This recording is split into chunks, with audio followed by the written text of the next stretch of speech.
Hi friends, good morning. Welcome to IXMP। तो शुरू करते हैं आज के हमारे लेक्चर। वो है करंट अफेयर 24 अगस्त 2022। तो जैसा कि शुरू करने से पहले मैं आपको हर दिन याद दिलाता हूँ कि इस लेक्चर को PDF को आप डिस्क्रिप्शन से डाउनलोड करना ना भूलो। और हर दिन शाम को इस लेक्चर को कॉम्प्लीमेंट करो हमारे वेबसाइट से बीपीडिया को डाउनलोड करके, ताकि आपका जो करंट अफेयर का स्टडीज है वो कॉम्प्रिहेंसिव तरीके से हो सके। राइट, आगे बढ़ते हैं। अब हमारे फर्स्ट पीस ऑफ न्यूज़ पे वो है कि डिपार्टमेंट ऑफ कॉमर्स, जो कि श्री पीयूष गोयल के अंडर में आता है, द मिनिस्टर कंसर्न, उन्होंने एक डॉक्यूमेंट निकाला, department of commerce restructuring dossier. ये जो डॉक्यूमेंट है, इस पे लिखा हुआ है कि कैसे इस डिपार्टमेंट को रिस्ट्रक्चर किया जाए। अभी आप खुद सोचो, ऑल ऑफ ए सडन ये डिपार्टमेंट रिस्ट्रक्चर क्यों हो रहा है? ये इसलिए हो रहा है क्योंकि हम अभी अमृत काल में हैं। मतलब जो विजन है इंडिया का, प्राइम मिनिस्टर ने सेट किया कि बाय 2047 हमको क्या बनना है? डेवलप नेशन बनना है। एंड 2047 क्यों? क्योंकि 2047 में हम इंडिया का 100 ईयर ऑफ इंडिपेंडेंस मनाएंगे।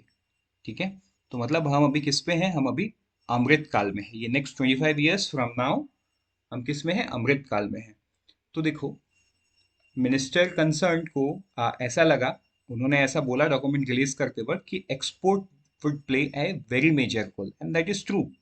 एक्सपोर्ट मतलब क्या? इंडिया में जो गुड्स एंड सर्विस प्रोड्यूस हो रहे हैं वो हम कितना इंटरनेशनल मार्केट में बेच पा रहे हैं, दैट इज एक्सपोर्ट। तो देखो, ये ट्रू उस सेंस में है क्योंकि इंटरनेशनल मार्केट में सामान कब बिकेगा? इंटरनेशनल मार्केट में कंपटीशन किन के साथ है? जो और भी सारे देश अपना सामान लेके बाजार में आ रहे, इंटरनेशनल मार्केट में आ रहे, तो उनके साथ compete करना मतलब एक तो best of the best quality देना एंड बेस्ट प्राइस पे देना। एंड दोनों ही फील्ड पे हम कॉम्पिटिटिव हैं, right? Except few countries like Vietnam for leather industry, textile for Bangladesh, China for electronic industry, ठीक है, कुछ हद तक ताइवान भी। सो इन दैट सेंस ये कुछ कंट्रीज, एंड यूएस, इसराइल, है ना, Israel for agriculture, defence, and ऐसे बहुत सारे अलग अलग कंट्रीज में अलग अलग प्रोडक्ट हैं। सो हम ये प्रोडक्ट स्पेसिफिक नहीं है, यहाँ पे विजन ऐसा है कि $2 ट्रिलियन का एक्सपोर्ट बाय 2030। ये हो गया बात ऑब्जेक्टिव का, विजन का बात हो गया कि हमको 2047 तक डेवलप नेशन बनना है। तो इसके लिए सबसे इम्पोर्टेंट, मतलब एक तो एक्सपोर्ट हुआ, तो एक्सपोर्ट अगर होगा तो ऑब्वियस सी बात है, जो डिपार्टमेंट जिस तरीके से फंक्शन कर रहा है वो अपने फंक्शनिंग को थोड़ा सा चेंज करना होगा, and that is the reason the government has come out with this kind of document. तो इसमें हमको याद ये रखना है कि इसमें 5 मेजर पिलर हैं। पहला नंबर है increasing India share in global trade, ठीक है। Then assume leadership role in multilateral organisation, ये नंबर 2। मल्टीलैटरल ऑर्गेनाइजेशन मतलब जितने भी मल्टीलैटरल, फॉर एग्जांपल WTO हो गया, ठीक है, उसके बाद तुम्हारा ADB हो गया, तो ऐसे जो मल्टीलैटरल ऑर्गेनाइजेशंस हैं, जो अलग अलग सेगमेंट्स के काम, अलग अलग सेगमेंट्स में काम करते हैं, वहां पे एक लीडरशिप रोल, मतलब इंडिया का जो से है उसको बढ़ाना। डेमोक्रेटाइजेशन ऑफ ट्रेड, मतलब जो ट्रेड है उसको डेमोक्रेटाइज करना। उसके बाद creating 100 Indian brands as global champion, तो 100 इंडिया का ऐसा ब्रांड बनाना जो कि ग्लोबल चैंपियन हो। फॉर एग्जांपल, आपको हाइपोथेटिकली मैं समझाता हूँ। फॉर एग्जांपल, एप्पल के फोन्स कहाँ? यूएस का प्रोडक्ट है।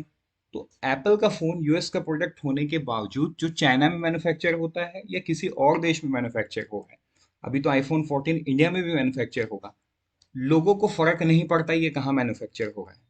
पीपल ट्रस्ट एप्पल, मतलब वो ब्रांड में ट्रस्ट है, ना कि ओरिजिन ऑफ कंट्री में। देखो, चाइना का वो बंद चाइना में रहा है लेकिन उसको कोई मेड इन चाइना नहीं बोल रहा है, वेरएस अदर चाइनीज गुड को वो मेड इन चाइनीज बोला जा रहा है। मतलब जब तक चले चले ठीक है, नहीं चले तो खराब हो जाएगा, है ना। ऐसी ऐसी सेंस में हम चाइनीज प्रोडक्ट को देखते हैं, most of the Chinese product, except few brands obviously जो अपने आप को एस्टेब्लिश कर चुके हैं, चाइनीज ब्रांड भी। बट अब most of the electronic goods, for example laptops, then Apple is the best example. Apple के फोन्स भी वहाँ मैन्युफैक्चर हो रहे, बट कोई उसको उस नज़र से नहीं देख रहा है। कोई means nobody in the world, Indian की तो बात कर ही नहीं रहे हैं, नोबडी इन दी वर्ल्ड। तो वैसा ही creating 100 brands as global champion, मतलब इनका कोई कंपटीशन नहीं, इनका कोई तोड़ नहीं। ऐसा नहीं है कि एप्पल के फोन्स के कंपटीशन नहीं है। There are multiple, in multiple levels Apple is getting the competition, but they are multiple step ahead of their competition. मतलब सैमसंग के पास भी टेक्नोलॉजी है, but they are unable to beat. And Samsung के पास ऐसा टेक्नोलॉजी जो आज एप्पल के पास नहीं है, उसके बावजूद भी it can't beat, it is not able to beat. तो बात वैसा हो जाता है, क्रिएटिंग 100 इंडियन ब्रांड्स। ठीक है, तो देखो ये सब चीज मैं इसलिए स्ट्रेच कर रहा हूँ ना, you will have to remember it. Always note down things that that I stretch up upon, क्योंकि ये 100 इंपॉर्टेंट है। यहाँ पे एक ऑब्जेक्टिव बन सकता है, how many brands as the global champion as per the dossier released by department of commerce recently, बन गया एक question. And setting up of economic zone in India to strengthen the manufacturing base and attract greater investment to India। ठीक है, special economic zone बनेगा तभी जाके investment आएगा, क्योंकि एप्पल भी जहाँ पे मैन्युफैक्चर कर रहा है उसको भी कुछ इंसेंटिव मिला हुआ है बड़े लेवल पे, तब जाके। And that is all together different set of discussion कि उसको क्या इंसेंटिव मिला है। And if you want a video on this, let me know on the comment section. Obviously we would come out so that it will help you to understand more about all these things in a greater way। Special economic zone पे ऐसा काम हो सकता है।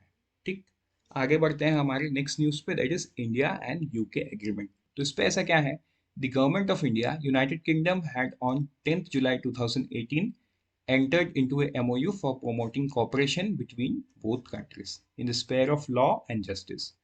A joint consultative committee (JCC) has been constituted in terms of MOU to carry out its objective by firming up the way forward in the area of cooperation। तो देखो ये जो शुरुआत हुआ ये 2018 में हुआ। हम क्या देख रहे हैं, हम बैकग्राउंड देख रहे हैं ताकि हम न्यूज़ को अच्छी तरीके से समझ पाए। यहाँ पे होगा क्या, यहाँ पे होगा कि दोनों कंट्री ये अपने बेस्ट प्रैक्टिस, ये अपने बेस्ट प्रैक्टिस एक दूसरे को बताएगा, शेयर करेगा। ऑब्जेक्टिव ये है कि जो म्यूचुअल कॉपरेशन है, ठीक है, तो वो बेटर हो। तो ये जो जेसीसी यहाँ पे फॉर्म हुआ था, ये जेसीसी का थर्ड जो मीटिंग है, थर्ड इन पर्सन मीटिंग कब हुआ, 18 अगस्त 2022 एट न्यू दिल्ली हुआ। इसके हाइलाइट्स और आउटकम क्या है, वो ऐसा है, India UK agree to exchange experiences and best practice in area of working of commercial courts, ADR mechanism like arbitration and mediation। Both countries agree to share experience related to use of technology in case management, justice dispensation and enforcement of contract। तो आई hope ये आपको clear हो गया है। तो यहाँ से एक ही टाइप का क्वेश्चन बन सकता है कि recently India has agreed to exchange experiment and best practice in the area of commercial code with which countries, right. And ये पूरा भी हो सकता है ना, and ADR mechanism like arbitration and mediation with which of the following country. तो आपको उसका जवाब देना है, आंसर वुड बी यूके, है ना। आगे बढ़ते हैं हमारे नेक्स्ट न्यूज पे, that is Canara bank to raise up to 3,500 crore. ठीक है, तो न्यूज क्या है, public sector Canara bank to raise up to 3,500 crore through tier 2 bond. तो देखो आज मैं इस टीयर 2 बॉन्ड के बारे में डिस्कस नहीं करूंगा, बिकॉज लास्ट दिन मैं ऑलरेडी कर चुका हूं and I hope you already know it. So आप कमेंट सेक्शन पे लिखो, अगर मतलब कमेंट सेक्शन पे आपके लिखने से मुझे समझ में आया कि आपको टीयर 2 बॉन्ड में डाउट है, then obviously in tomorrow's lecture I will explain the static of tier 2 bond also. ठीक है, तो कमेंट सेक्शन में आप कमेंट करो and take the benefit of it. ठीक है, let me know you have doubts, I am ready to help. So in enhancing for capital adequacy ratio to meet the growth requirement। ठीक है, तो आई hope ये आपको clear हो गया। Last उन्होंने कब रेस किया था, 2500 करोड़ किया था इन दिसंबर 2021। रेटिंग एजेंसी ने ICRA has assigned triple A rating with stable outlook to Canara bank propose tier 2 bond issuance. कोई भी बॉन्ड इशू होने से पहले रेटिंग एजेंसी से रेट कराना इंपॉर्टेंट है, वो रिस्क फैक्टर को बताता है। So the rating agency has rated triple A rating. तो ये कुछ न्यूज आपको पूछ सकता है कि रेटिंग क्या था बॉन्ड का, या कितने अमाउंट का बॉन्ड था, वो किस तरीके का बॉन्ड था, क्योंकि देखो बॉन्ड भी अलग अलग तरीके का होता है। एक तो टीयर 2 बॉन्ड होता है, एक 81 बॉन्ड होता है। ठीक है, अभी कुछ 2 दिन पहले इंडसलैंड बैंक ने प्राइवेट प्लेसमेंट से पैसा उठाया 20,000 करोड़। तो ये डिपेंड करता है ना कि कौन कैसे पैसा उठा रहा है। इंपॉर्टेंट यहाँ पे आपका ये हो जाता है कि यहाँ पे टीयर 2 बॉन्ड से वो उठा रहे हैं। तो फिर 81 बॉन्ड से किसी ने उठाता है, कोई प्राइवेट प्लेसमेंट से उठाता है, तो वो हमको डिफरेंस को समझना है। Now what is tier two bond, ये आप कमेंट सेक्शन पे लिखो। If I found that there is doubts, even if one student comment, ठीक है, with stating that there is a doubt, I will explain the static part of it in tomorrow's lecture, right? आगे बढ़ते हैं हम। Hurun research, तो ये जो research है ये प्राइवेट कंपनी के लिए है, and as per the media statement इन्होंने दिया, ठीक है, होन्सा कंज्यूमर, जिनका ब्रांड नेम है मामा अर्थ, आप जानते होंगे मामा अर्थ, इनकी जो फाउंडर है गजल अलग, ये शार्क टैंक में आती थी। आई होप अब आप समझ गए हो मैं किसकी कंपनी की बात कर रहा हूँ। With an average revenue growth of 491% over last year, तो कितना बढ़िया रेवेन्यू ग्रोथ है इनका, देखो, has top the list of the companies, ये टॉप में है।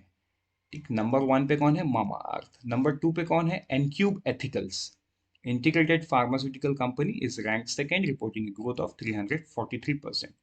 नंबर 3 पे कौन है, ecom express, जो तुम्हारे घर पे फ्लिपकार्ट या अमेजोन, आई थिंक अमेजोन का सामान लेके आते हैं, कुछ कुछ फ्लिपकार्ट का भी सामान लाते हैं लोग। ecom express, a tech enabled logistics solution provider, is ranked third with 283% growth। ठीक, तो ये बहुत ही इंपॉर्टेंट चीज है, 3 कंपनी का नाम आप याद कर लो, top 3, that would be enough. Then highlight of the 125 companies in India that received a single round of funding of more than 25 million in calendar 21. Google Research Institute shortlisted 21 that fixed the performance and funding criteria of Practice Google India PE Performer List। ठीक है, तो ये है, तो ऐसे सवाल पूछ देगा, as per the practice Google India PE Performer List, which of the company has topped the list of the company, ऐसा करके सवाल रहेगा, आंसर होगा मामा अर्थ। ठीक, आगे बढ़ते हैं हमारे नेक्स्ट न्यूज पे, that is SBI and ICRA. तो देखो, एसबीआई एंड आइक्रा, जो रेटिंग एजेंसी है आइक्रा, इन्होंने बोला कि इंडिया का जो जीडीपी है that will grow 13% year on year in the first quarter of the financial year 23। मतलब ये अभी हुआ, अप्रैल,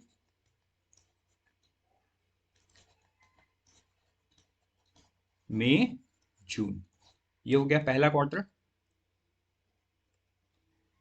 ठीक, तो इस क्वार्टर पे क्या होगा, 13% ग्रोथ होगा as per आइका, while the State Bank of India has pegged it at 15.7% बोल रहा है स्टेट बैंक ऑफ इंडिया। और state bank of India full year का जो ग्रोथ रेट है, मतलब फुल फाइनेंशियल ईयर का, उन्होंने 30 पॉइंट हायर रखा आरबीआई के प्रोजेक्शन से, मतलब आरबीआई का प्रोजेक्शन 7.2 है, तो एसबीआई का 7.5 उन्होंने बोला। आगे बढ़ते हैं हमारे नेक्स्ट न्यूज पे, that is SEBI introduce prudential limits. तो यहाँ पे न्यूज कुछ इस प्रकार है, SEBI has imposed prudential limit on investment by portfolio managers in their own associate और रिलेटेड पार्टीज। ठीक, तो वो लिमिट कितना है, वो लिमिट है 30% of their clients portfolio. Simple एक हाइपोथेटिकल एग्जांपल से समझते हैं, ठीक है, अगेन हाइपोथेटिकल एग्जांपल, ताकि आपको समझ में आए रिलेटेड पार्टी ओन एसोसिएट ये है क्या। मान के चलो एच डी एफ सी का कोई एसेट मैनेजमेंट कंपनी है जो कोई म्यूचुअल फंड चलाता है, ठीक है, और H D F C bank है। ये हाइपोथेटिकल एग्जांपल है ताकि आपको समझ में आए। तो देखो, ये रिलेटेड पार्टी है, क्योंकि ये तो रिलेटेड है, तो इसके जो एसेट मैनेजर है वो रिलेटेड पार्टी हो गया। अब इसका एसेट मैनेजर जब आपसे म्यूचुअल फंड का पैसा कलेक्ट कर रहा है, वो जब H D F C bank में लगा रहा है, राइट, तो उसको 30% तक ही आपके पैसे को वो लगा सकता है in their own associate related party across equity, डेब्ट एंड हाइब्रिड सिक्योरिटी। मतलब या तो इक्विटी इक्विटी फंड हो सकता है, वो डेट फंड हो सकता है, या हाइब्रिड सिक्योरिटी हो सकता है, दोनों का कॉम्बिनेशन। तो H D F C bank time to time equity तो अवेलेबल है, राइट, डेट डेट फंड भी वो मार्केट से उठाता है, और दोनों के कॉम्बिनेशन भी म्यूचुअल फंड काम कर सकता है। तो ये जो ऑटोमेटिक रूट था उसको वहां पे बैरियर लगा दिया गया है कि 30% limit of the client portfolio, ताकि फंड का मिसयूज ना हो, as simple as that, right. एक प्रूडेंशियल ये है, प्रूडेंशियल लिमिट है, मतलब सेबी बोल नहीं रहा है कि गलत यूज होगा इसका, बस सेबी एक गेट लगा रहा है ताकि गलती की कोई गुंजाइश ही ना रहे, एज सिंपल एज दैट। ठीक है, आगे बढ़ते हैं हमारे नेक्स्ट न्यूज पे, वो है कुछ वन लाइनर्स। तो सबसे पहला है, एक स्पोर्ट्स न्यूज, जो 71 इंटर स्टेट एक्वाटिक चैंपियनशिप है वो कहाँ पे होगा? वो हो रहा है आपका ईस्टर्न नेवल कमांड विशाखापट्टनम में। ठीक है, छोटा छोटा सवाल इसमें बन सकता है, इसीलिए ये न्यूज देखना इंपॉर्टेंट है।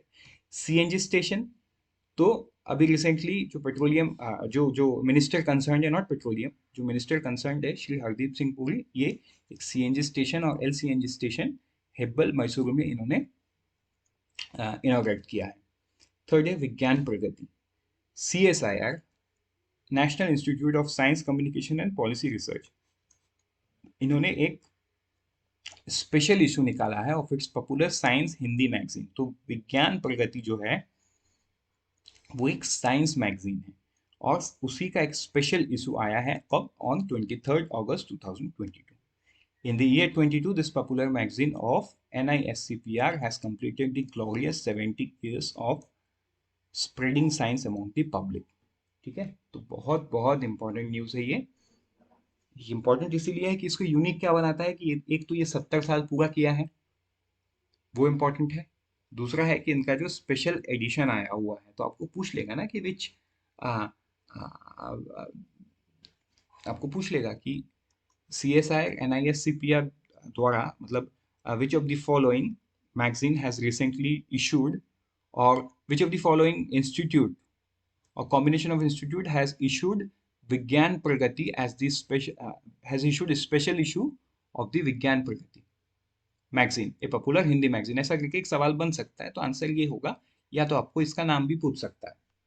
ठीक है, डेट उतना इंपॉर्टेंट नहीं है कि 23 अगस्त को, डेट इंपॉर्टेंट है ही नहीं, बट ये 70 ईयर्स ये कंप्लीट किया है, तो वो भी एक इंपॉर्टेंट न्यूज़ है।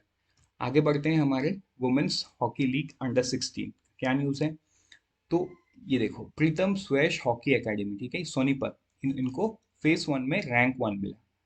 खेलो India women hockey league under 16 में इनको रैंक 1 मिला। रैंक 2 किसको मिला? हार एकेडमी हरियाणा। थर्ड किसको मिला? The Khelo academy. Phase 2 is now schedule for October at Lucknow, इसके बाद वाला होगा अक्टूबर एट लखनऊ उत्तर प्रदेश। ठीक है, थर्ड किसको मिला? Madhya Pradesh hockey academy stood third. I hope ये से क्लियर है आपको। आगे बढ़ते हैं हमारे नेक्स्ट न्यूज़ पे, that is short range surface to air missile. ठीक, तो अभी रिसेंटली डीआरडीओ और इंडियन नेवी दोनों ने मिलकर इसको टेस्ट किया है, जिसका नाम है vertical launch short range surface to air missile from the integrated test range Chandipur off the Orissa coast on 23 August 2022। ये चांदीपुर से हुआ है। सरफेस टू एयर मिसाइल क्या है? जो सरफेस है, जमीन में ये मिसाइल रखा हुआ रहता है। ठीक, एयर मिसाइल मतलब ये हवा में मार करता है जाके। ठीक है, सरफेस टू एयर मिसाइल। आगे बढ़ते हैं हमारे और कुछ वन लाइनर पे। एयरफोर्स के 3 अधिकारी को फायर कर दिया गया है। How why? एक कोर्ट ऑफ इंक्वायरी बिठाया गया था।